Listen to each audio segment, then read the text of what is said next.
L'histoire qui a fait pleurer plus de 50 000 femmes en une journée.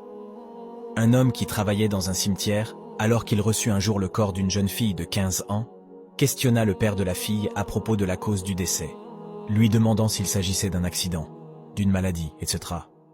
Le père endeuillé commença alors à parler de sa fille. Il lui dit qu'un jour, en rentrant de la mosquée après Salat 3 ASR, après avoir pris place sur son fauteuil, comme à son habitude, sa petite fille de 15 ans entra pour le saluer. Le père ajouta qu'elle apprenait à réciter le Coran et qu'elle le connaissait déjà presque par cœur. Elle passait beaucoup de temps à le lire. C'est à l'école coranique qu'elle apprenait, et il ne lui restait qu'une semaine pour terminer de le mémoriser et le réciter entièrement. Elle voulait absolument le connaître par cœur avant le début du mois de Ramadan, cela lui tenait à cœur. Et elle réussit. Et donc, ce jour-là du mois sacré, elle embrassa successivement son père et sa mère. L'heure de l'iftar arriva, mais la jeune fille ne descendit pas. Le père se précipita alors vers sa chambre, mais lorsqu'il arriva, il vit la jeune fille en train de prier, prosternée, le Coran dans sa main.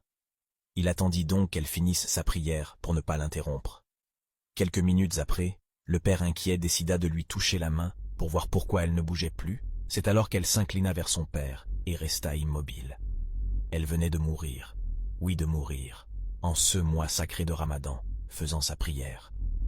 Qu'aurons-nous à lui dire pour excuser nos négligences lorsque nous aurons à lui rendre des comptes ?